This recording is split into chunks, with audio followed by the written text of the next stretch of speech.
What is going on, y'all? It's your girl CandyC, and you are in the place to be. Welcome back to my basic training story time.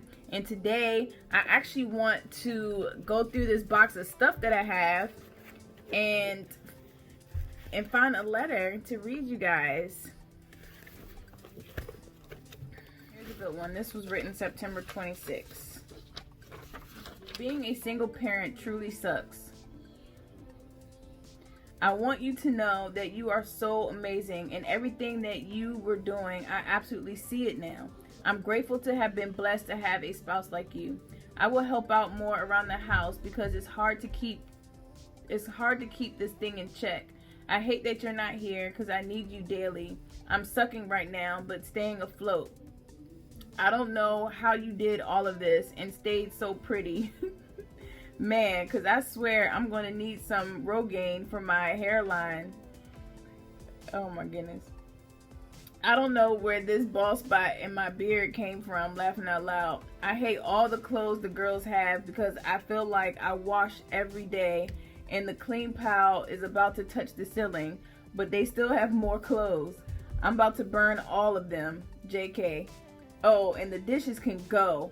I be forgetting to start the dishwasher, then I get mad at myself, so I told Christina to remind me not to forget.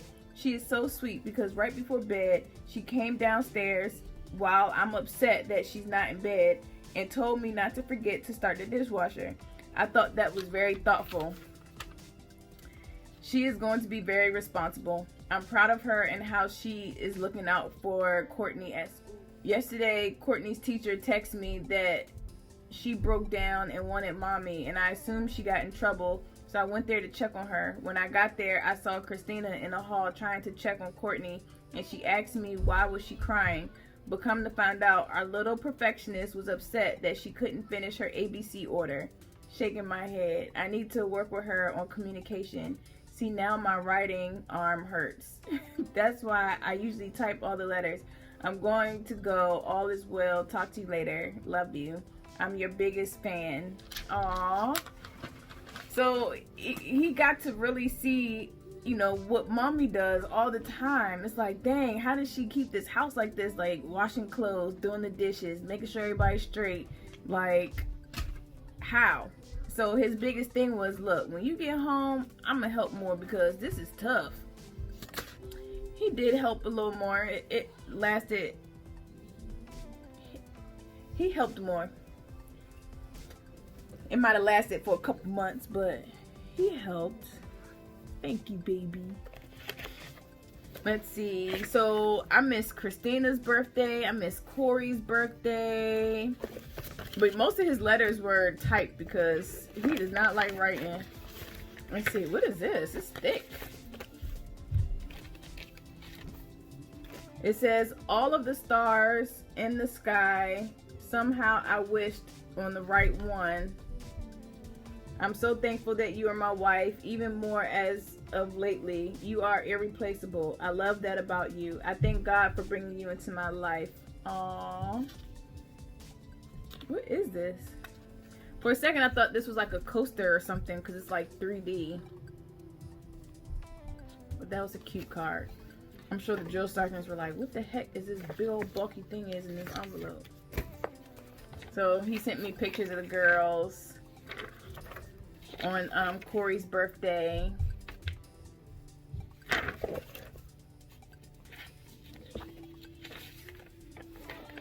And then Christina's birthday.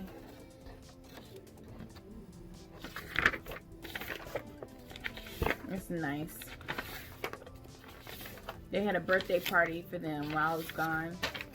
My kids sent me their handprints. This is Corey's hand. This is Courtney's hand. And this is Christina's hand. Kids made me pictures. Oh, let me read this. This is from Courtney. It says, Dear Mommy, I really miss you, and right now I'm watching TV, and it's really funny because I am watching Funny Vines, and I'm going to sleep, and Daddy is going to get me and Christina so much. What? I don't know, but she drew a picture. It's cute. So this is like towards the end. It says, "Hey baby, sorry this week has been really hectic for me. I'm doing a training class from Monday through Friday, which is from 9 to 5, and lately the girls have been going over the neighbor's house after school. I talked to the bus driver and said that it was okay for them to get off the bus with the neighbor just for this week. With that being said, I haven't been able to sit down and actually write you. I'm really upset with my company and unit because they have asked me to go to a field exercise for 10 days at the end of November. I don't have anyone to watch the girls for 10 days, so I can't go. However, they're saying that if I don't go, it's going to show that I cannot be reliable and I can't be, and they're going to try to chapter me out on a family care plan. Not fair because you aren't regular Army and Not fair because you aren't regular Army. It in your signature is what? I don't know what that sentence was trying to say. They know my situation, yet continue to not care. I just may have to file a complaint and ask to be removed. My only concern is I don't want my career to take a hit because of the stuff that's going on right now, and when I know that things will be easier to manage when you come back. I'm at that stage where I'm not going to be quiet anymore, and I'm going to run this up to the chain of command. I re-enlisted for a school option, so they shouldn't be messing with me. But I got to get back to class now. I got to get back to class now. Today is the day that you should be finishing with the forge. I've been talking to people that went to Fort Jackson asking if they knew when I should expect a call from you. So I'm waiting to get a call from you tomorrow or tonight during downtime. I love you. Talk to you soon." How often did I say that we got to make phone calls? Like once every 2 weeks or something like that? I think it was supposed to be once every phase. So every time you move to a new phase, you're supposed to make a phone call. Ooh, my battery about to die. No bueno. In basic training, besides them calling me granny and grandma all the time, one of my drill sergeants used to always call me Sherbert.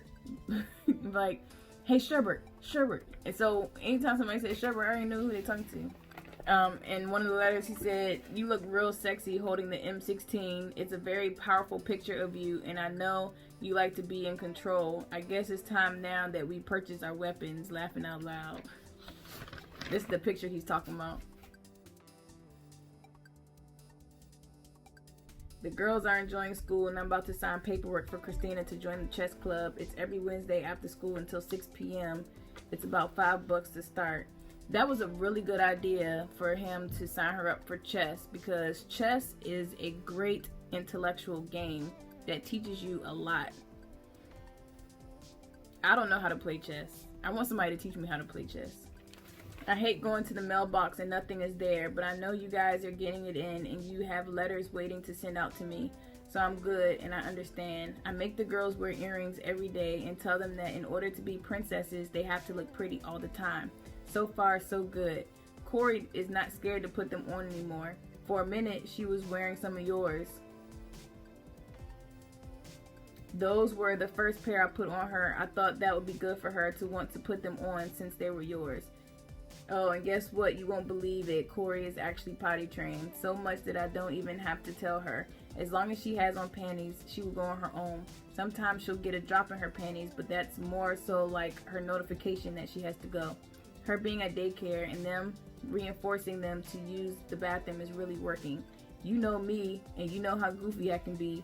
The people at the daycare know that too. I'm very well known there for the dad who always forgets stuff, but who is very approachable. They always call me troublemaker. There were a couple times they had to call me because Corey ran out of something. They all know that you're in basic training, so they are really sympathetic. Life is getting a little bit easier because we kind of have a routine. The girls missed the bus yesterday and today because they were lollygagging, shaking my head. The girls were lollygagging, or was daddy lollygagging? How they missed the bus, huh? 2 days in a row, huh? Oh. If it wasn't for them, I woke up. Okay, it wasn't for them. I woke up and was like, I can get like 15 more minutes of sleep. Well, that wasn't a good idea. About 15 turned to 30. See, it was him. It was his fault why they missed the bus, because he was trying to go to sleep. I don't allow her. Oh, our baby girl's growing up and she's becoming so much more independent. It's awesome. That's funny. This is the book that Brother Herb made me. It has my name and it says basic training. And this is me and him the day that I left. This is also the day that I left when I swore in. And me and my family just saying our see you laters, me getting on the van, me saying, hey, don't forget to keep an eye on the kids. Don't forget to feed them. Don't forget to pay the bills. And he's like, babe, I got it. Says, follow your heart. This is a comparison picture. This is when he first put on his uniform in basic. And this is when I first put on my uniform in basic.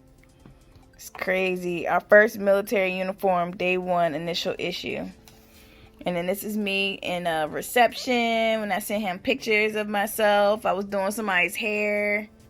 Look, when you're in the female bay, doing hair is like your job. I try not to let people know I could do hair because I wasn't trying to do people's hair. And sometimes people will come to me and be like, hey, can you do my hair? And I'm like, I don't really know how to do hair on your texture hair. Because, like, I usually do my kids' hair and their hair is different. So that's what I'm used to. So I was like, I mean, I could try, but it might take me a long time. So I ended up doing people's hair. Give them straight backs. That's the best way to go. Straight cornrows all the way back. So this was also in reception when I put on my boots for the first time. Just taking a selfie. This was my locker. This was in reception. These were my bunk mates.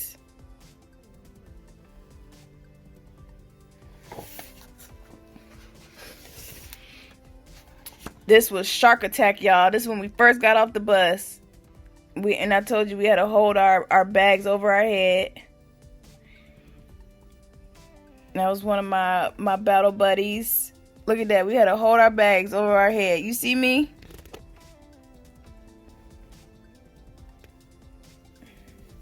That's me right there. It was crazy. We had our sleeves rolled up like this because it was category 5. It was a heat cat. These were the drill sergeants. They don't look that mean, right? These are the drill sergeants that met us when we got off the bus. And that was them yelling at us.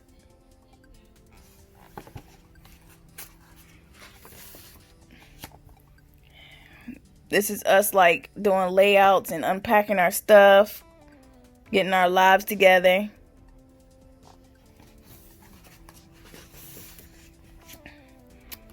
This was the obstacle course that we had to do when we did the Victory Tower. And we had to, and look, that was Brother Herb when he went to basic training and had to do the same thing. The same thing. And that's me right there. Oh, that's me right there. Going across. That joint was hard. This part right here was the hardest. Up there me go. There me go, holding that weapon like a G. Like a G, like a G, like a G. Look at that, like a G. I don't look happy right there. And this is another obstacle course. This is the day I hurt my ribs. It was one of these things we were doing. He said, I'm proud of everything you did. That's me right there. Climbing up the daggone wall. They captured a lot of good moments. That's me. Field activity with green paint on my face that made my face break out. They don't care. That's us doing first aid. I was missing home and I was crying. That's us doing a layout. And those are those fattish cornrows. You see my hair? Those are the cornrows I had in, and he was like, it's faddish. How dare you? This was the gas chamber, y'all. I was not bothered. Not phased. I walked out that joint like a true G. And this is when we were doing, we were practicing combatives right there. That's me laying on the ground. That's me again laying on the ground like, Lord help me, that little girl's strong. And that's just us getting a class on how to do something. Look, I'm all little compared to everybody else.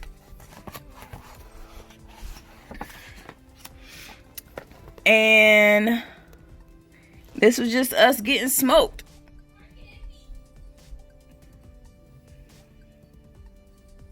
That was just us getting smoked. My platoon getting smoked. And he put the Soldier's Creed over here. So I think that was a really good book. That was a good book that he made. And this was when he graduated basic training, when we had Christina and Courtney. So this is what he looked like when he graduated basic training. He's so tiny. Everybody's so tiny. Everybody's so little. But yeah, I just wanted to do a quick story time this time. Nothing big, because I kind of have a slight headache and I'm tired. So I just wanted to make sure I put something out there. But I appreciate you rocking with your girl, CandyC. I'm going to see you next time. Okay? Bye. We paper chasing, yeah, we own that.